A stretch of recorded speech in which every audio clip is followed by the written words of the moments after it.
आपल्या रोजच्या बोलण्यात अनेकदा असं होतं की आपण कुणाला तरी मदत करायला जातो आणि त्याचा परिणाम अगदी उलटाच होतो.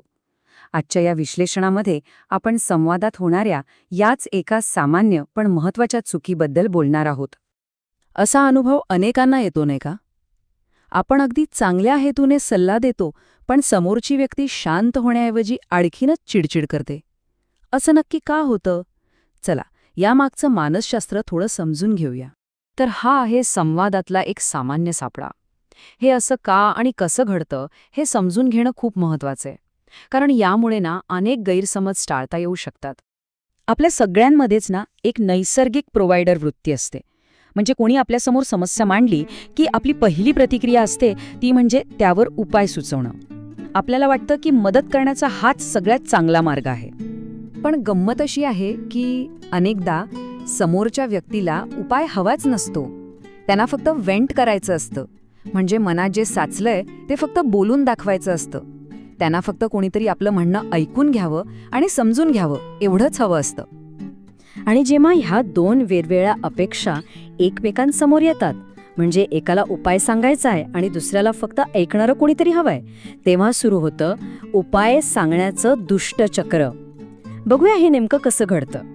हे बघा, हे आहे ते दुष्टचक्र. हे आपल्याला दाखवतं की संवाद कसा चुकीच्या दिशेने जातो आणि त्याचा शेवट दोन्ही व्यक्तींसाठी निराशेने होतो. या चक्राची सुरुवात होते एका समस्येपासून. ऐकणारी व्यक्ती उपाय शोधण्यासाठी ऐकते, मनातल्या मनात पटकन एक उपाय तयार करते आणि तो लगेच सांगून टाकते. आणि मग अपेक्षा असते की समोरची व्यक्ती वाह, काय छान उपाय सांगितला असं म्हणेल. पण तसं न झाल्यामुळे पदरी येते ती फक्त निराशा. ठीक आहे, तर या दुष्ट चक्रातून बाहेर पडण्याचा मार्ग काय? घाबरू नका, यावर एक खूप चांगला आणि सकारात्मक पर्याय आहे, ज्याला ऐकण्याचं सद्गुण चक्र असं म्हटलं जातं. मॉडेल उपाय सांगण्यावर नाही, तर सहानुभूतीने ऐकण्यावर आणि आधार देण्यावर भर देतं. आणि यामुळे एक सकारात्मक आणि अधिक विश्वासपूर्ण नातं तयार होतं. इथेही सुरुवात समस्येनेच होते, पण मोठा फरक आहे ऐकण्यामध्ये. इथे ऐकणारी व्यक्ती उपाय शोधण्यासाठी नाही, तर खरोखर ऐकण्यासाठी ऐकते. ती बोलण्यामागचा खरा संदेश, त्या भावना समजून घेते. मग उपाय नाही तर भावनिक आधार देते, भावनांना मान्यता देते आणि यामुळे बोलणाऱ्याचा आत्मविश्वास कमालीचा वाढतो. हे दोन्ही दृष्टिकोन एका प्रत्यक्ष उदाहरणातून समजून घेऊया, म्हणजे सगळं एकदम स्पष्ट होईल. याला आपण दोन संवादांची एक कहाणी म्हणू शकतो. पहिलं उदाहरण आहे मिस्टर फिक्सिट यांचं. नावावरूनच कळतंय यांना प्रत्येक गोष्टीवर पटकन उपाय द्यायची सवय आहे. तर लेडी लव्ह नावाची एक व्यक्ती आपल्या ऑफिसमधली अडचण सांगतेय. ती तिच्या बॉसच्या वागणुकीमुळे खूप दुःखी आहे.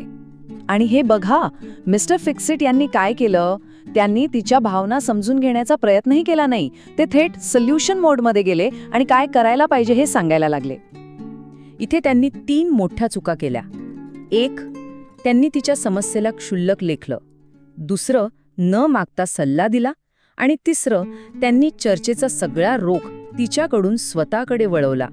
आता याच्या अगदी उलट पाहूया मिस्टर गेट इट राईट यांचा दृष्टिकोन, जो खूप जास्त प्रभावी ठरतो. आता हा प्रतिसाद बघा किती वेगळा आहे. इथे कुठेही उपाय नाहीये, सल्ला नाहीये. इथे आहे फक्त सहानुभूती आणि समोरच्याला समजून घेण्याची भावना.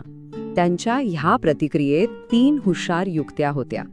त्यांनी मान्य केलं की समस्या गंभीर आहे आणि तिच्या भावना योग्य आहेत. त्यांनी तिला अजून बोलण्यासाठी प्रोत्साहित केलं आणि सगळ्यात महत्त्वाचं, चर्चेचं लक्ष तिच्यावरच ठेवलं. हे दोन्ही दृष्टिकोन समोरासमोर ठेवले की फरक अगदी स्पष्ट दिसतो. एकीकडे आहे उपाय सुचवून आलेली निराशा, तर दुसरीकडे आहे आधार देऊन वाढलेला आत्मविश्वास. फरक खूप मोठा आहे. तर मग या सगळ्यातून ऐकणाऱ्या व्यक्तीने कोणता धडा घ्यायचा? आपल्यासाठी यात काय महत्त्वाचं आहे? सगळ्यात महत्त्वाचं कौशल्य हेच आहे की आपण आधी संभाषणाचा उद्देश ओळखायला शिकलं पाहिजे. समोरच्या व्यक्तीला खरंच आपल्याकडनं उपाय हवा आहे की त्यांना फक्त भावनिक आधाराची गरज आहे, हे ओळखणं खूप महत्त्वाचं आहे. या स्रोतांमधलं हे एक वाक्य बघा, हे या संपूर्ण विश्लेषणाचं सार आहे.